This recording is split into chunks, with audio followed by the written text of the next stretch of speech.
Et si je vous disais que l'entretien d'un SUV coûte en moyenne près de 10 000 $ par an? Ça paraît fou, n'est-ce pas? Pourtant, la réalité est tout autre. Tous les SUV ne sont pas des gouffres financiers. Certains dépassent les 640 000, voire les 800 000 km, sans aucun problème particulier, se contentant de vidange d'huile, de changement de filtre et d'un entretien courant. Aujourd'hui, je vous présente 9 SUV intelligents qui vous éviteront des dépenses inutiles en réparation, assurance et dépréciation. Je vous expliquerai aussi quand une garantie prolongée est judicieuse et quand elle représente un gaspillage d'argent. Ne manquez pas le premier SUV et la partie bonus, où je vous dévoilerai 2 modèles qui peuvent vider votre compte en banque plus vite qu'un mauvais placement boursier. En 7e position, nous avons l'Acura RDX, sans doute le SUV de luxe le plus sous-estimé d'Amérique. Et vous savez quoi? C'est une excellente nouvelle pour les acheteurs comme nous. Pendant que tout le monde courtise les BMW, Audi et Mercedes, le RDX offre discrètement la même expérience de luxe pour la moitié du prix, et sans les problèmes d'entretien. Voici le secret. De 2013 à 2018, le RDX partageait sa motorisation avec le Honda Pilot. Cela signifie que vous bénéficiez d'un V6 3,5 litres à toute épreuve, de la boîte automatique 6 vitesses éprouvée de Honda, le tout dans un intérieur luxueux avec siège en cuir, une meilleure insonorisation et des technologies plus avancées. En résumé, c'est un Honda Pilot en version plus élégante. Et c'est là que ça devient intéressant. Alors que les SUV de luxe allemands perdent rapidement de la valeur dès leur sortie du concessionnaire, le RDX conserve sa valeur. Un Acura RDX 2013 se vend souvent moins cher qu'un Toyota RAV4 d'occasion, et vous bénéficiez de plus d'espace, de plus d'équipement et d'un confort luxueux pour le prix d'un SUV économique. C'est une astuce pour réduire la dépréciation que la plupart des acheteurs de voitures ignorent. Fiabilité?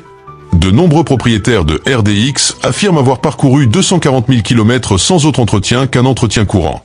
Essayez donc de faire de même avec une BMW X3, sans une facture de 5 000 $ pour la transmission. Mais le plus surprenant, c'est que, du fait de son statut de marque haut de gamme, les compagnies d'assurance la classent souvent différemment. Selon votre assureur, vous pourriez même payer moins cher que pour un Ford Escape ou un Chevy Equinox 9. Incroyable, non? Confort luxueux et coût d'utilisation réduit. En 6e position, nous avons le Lexus LX, le véritable tank des SUV de luxe. Sous ses sièges en cuir et son emblème rutilant, il s'agit en réalité d'un Toyota Land Cruiser, légendaire pour ses capacités tout-terrain et sa longévité à toute épreuve. Ces machines sont réputées pour parcourir entre 640 000 et 800 000 km. Dans certaines régions d'Afrique et du Moyen-Orient, certaines ont même dépassé le million de kilomètres. La 60 reprend cette robustesse à toute épreuve et l'associe à un confort luxueux. Certes, elle consomme beaucoup. Comptez entre 15 et 17 miles par gallon, environ 15 à 17 litres au 100 km. Alors qu'une Mercedes Classe G peut engendrer des factures de réparation de 2 500 $, la LX, elle, ne nécessite que des vidanges d'huile et un entretien courant.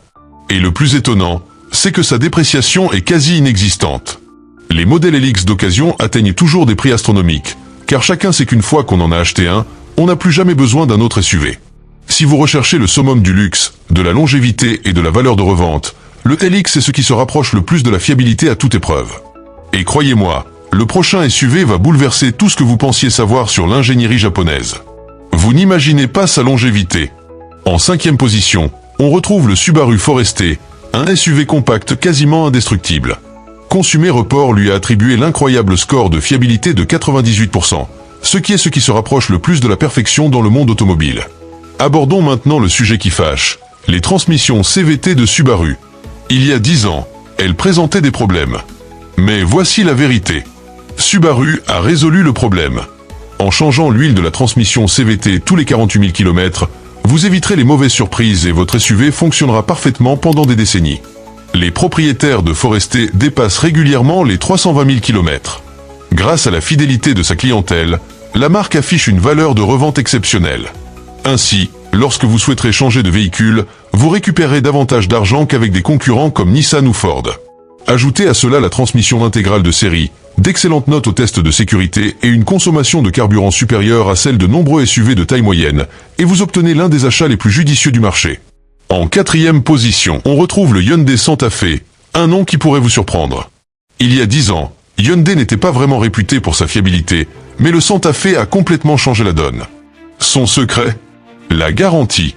Hyundai, tout comme Kia, offre une garantie de 10 ans ou 160 000 km sur le groupe motopropulseur de ce VUS. Autrement dit, même en cas de problème majeur, les réparations sont à votre charge. Pour les conducteurs plus âgés qui privilégient la tranquillité d'esprit, c'est comme bénéficier d'une garantie prolongée incluse dans le prix d'achat. Et ce n'est pas qu'un argument marketing. Les propriétaires de Santa Fe parcourent plus de 320 000 km avec pour seuls entretiens des vidanges d'huile, des freins et des pneus.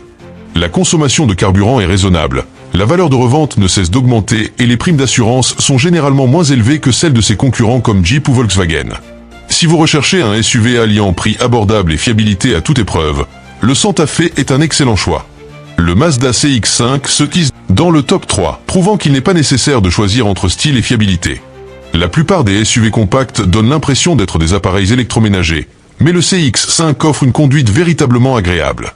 Maniabilité précise, allure sportive et une robustesse à toute épreuve permettant de parcourir plus de 320 000 km avec un entretien adéquat. Voilà un point que j'apprécie particulièrement. Contrairement à nombre de ses concurrents, le CX-5 n'est pas équipé d'une transmission à variation continue, CVT. Vous bénéficiez ainsi d'une véritable transmission automatique à 6 rapports, à la fois plus souple et plus fiable. Ce seul avantage vous permettra d'économiser des milliers d'euros en frais de réparation potentiels. Repairpal attribue d'ailleurs au CX-5 l'excellente note de fiabilité de 4,5 sur 5, et les propriétaires le confirment. Certes, l'habitacle est un peu plus exigu que celui d'un RAV4 ou d'un CR-V, mais vous sacrifiez l'espace au profit d'une ambiance plus haut de gamme et d'une expérience de conduite supérieure. Sur le plan financier, c'est également un choix judicieux. La valeur de revente reste élevée et les coûts d'entretien annuels sont inférieurs à ceux de la plupart des concurrents de sa catégorie. En deuxième position, on retrouve le Honda CR-V, le SUV qui a enfin détrôné le Toyota RAV4. Pendant des années, ces deux modèles se sont livrés une lutte acharnée, mais le dernier CR-V offre une meilleure tenue de route, des équipements de sécurité de série plus performants et une consommation encore plus faible, atteignant un impressionnant 7,8 litres au 100 km en cycle mixte. Mais voici la véritable surprise. Certains CR-V de deuxième génération, datant du début des années 2000, approchent les 800 000 km. Cela représente un demi-million de kilomètres parcourus pour les trajets domicile-travail, les voyages en famille et les courses quotidiennes, sans jamais avoir nécessité de réparation majeure. Rares sont les véhicules au monde à pouvoir se targuer d'une telle longévité. Les compagnies d'assurance apprécient également le CR-V, grâce à sa distinction « Meilleur choix sécurité plus » de l'IIHS. Vous réaliserez ainsi des économies chaque mois par rapport à des SUV plus risqués comme le Jeep Cherokee ou le Ford Escape. Et la revente.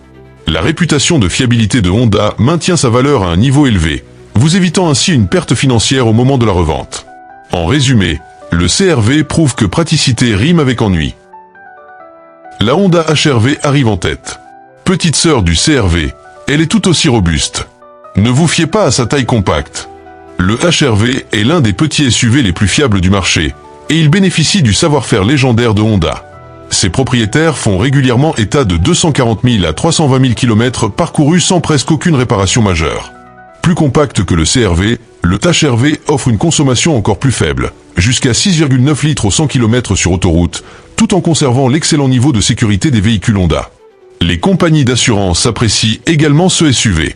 Les faibles coûts de réparation en cas d'accident du HR-V permettent de maîtriser les primes d'assurance, ce qui en fait l'un des SUV les plus économiques à long terme. Certes, elle n'a pas la puissance des gros SUV, mais pour la conduite quotidienne, les courts trajets et une fiabilité à toute épreuve, la HR-V est difficile à égaler. Et tout comme sa grande sœur, la CR-V, elle conserve incroyablement bien sa valeur à la revente. Ainsi, lorsque viendra le moment de changer de véhicule, vous n'aurez aucun souci à vous faire concernant la dépréciation. Nous avons passé en revue les SUV fiables, mais il est maintenant temps d'aborder l'autre aspect de la question. Il y a deux modèles à éviter absolument, et tous deux pourraient vous surprendre. Bonus, à éviter absolument. La Jeep Wrangler. Attention, je ne dis pas que c'est un mauvais SUV. C'est l'un des plus emblématiques jamais construits, mais les ventes ne sont pas gages de fiabilité. En fait, les Wrangler récents ont été minés par des problèmes qui en font plus un gouffre financier qu'un jouet pour le week-end. Les propriétaires signalent des problèmes électriques constants, des fuites d'huile, des défaillances de suspension et bien sûr, le fameux phénomène de tremblement violent, où le Jeep se met à trembler violemment après avoir heurté une bosse ou un nid de poule. Pas vraiment de quoi rassurer un 4X4. Et ce n'est pas tout. Le Wrangler a obtenu de piètres résultats au crash test, avec des notes IIHS moyennes qui soulèvent des questions quant à sa sécurité. Les compagnies d'assurance le savent aussi, ce qui explique pourquoi les primes sont souvent exorbitantes par rapport à des SUV plus fiables. Alors, à moins d'adorer passer vos week-ends à réparer votre voiture plutôt qu'à la conduire, le Wrangler est un SUV qu'il vaut mieux laisser chez le concessionnaire. Un autre SUV à éviter est le Ford Explorer, surtout les modèles des années 2010. Sur le papier, il semblait être le véhicule familial idéal, spacieux, élégant et doté de nombreuses technologies. Mais sous le capot, les choses se sont vite compliquées. Le problème majeur: des défaillances de la transmission. Des propriétaires ont signalé des à-coups, des hésitations et des pannes complètes bien avant les 160 000 km. Les réparations coûtaient souvent 3 000 $ ou plus, et même les remplacements n'offraient pas toujours une solution définitive. Ajoutez à cela des problèmes de fuite de pompe à eau, des dysfonctionnements électriques et des rappels de véhicules, et l'Explorer est rapidement devenu plus une source de problèmes qu'une solution efficace. Les compagnies d'assurance l'ont également constaté. Des taux de sinistres plus élevés et des résultats mitigés au crash test ont fait grimper les primes d'assurance, faisant de l'Explorer l'un des SUV intermédiaires les plus coûteux à entretenir. Ainsi, malgré le prestige de la marque, la réalité est bien moins reluisante. Optez pour le mauvais millésime et vous passerez plus de temps au garage qu'au volant. Privilégiez les SUV fiables que nous avons déjà présentés, car celui-ci risque de vous coûter une fortune en un rien de temps. En résumé, le SUV le plus judicieux n'est ni le moins cher, ni celui qui arbore le logo le plus clinquant. C'est celle qui évite les réparations, vous protège grâce à d'excellentes notes de sécurité, réduit vos coûts d'assurance et conserve sa valeur même après 10 ou 20 ans. C'est pourquoi les véritables gagnants de cette liste ne se distinguent pas seulement par leur puissance ou leur style. Ils incarnent la tranquillité d'esprit et la sécurité financière. Réfléchissez-y. Un SUV fiable peut vous faire économiser des dizaines de milliers de dollars sur toute sa durée de vie. Des factures de réparation moins élevées, moins de visites chez le garagiste, une assurance moins chère et une meilleure valeur de revente, autant d'avantages qui s'accumulent. Par ailleurs, un SUV peu fiable ne se contente pas de vider votre compte en banque. Il vous fait perdre du temps, de la patience et même de la confiance à chaque fois que vous prenez le volant. Et voici un point que la plupart des gens négligent. L'argent économisé sur l'un de ces VUS fiables pourrait facilement couvrir l'acompte, voire le coût total de votre prochaine voiture. En d'autres termes, conduire le bon VUS aujourd'hui, c'est investir dans votre avenir. C'est un investissement rentable année après année, kilomètre après kilomètre. De plus, posséder un véhicule fiable change la vie. Fini les inquiétudes, votre voiture ne démarrera pas le matin, et votre prime d'assurance ne risque plus d'augmenter après une panne. Vous gagnez en liberté. La liberté de partir en voyage en famille sans crainte. La liberté de continuer à conduire confortablement jusqu'à la retraite sans se demander si sa voiture tiendra le coup. C'est ça, la vraie tranquillité d'esprit. Alors, je vous pose la question. Quel SUV choisiriez-vous pour les 10 prochaines années? Voire 20. N'hésitez pas à laisser votre réponse en commentaire. Je suis curieux de connaître votre choix.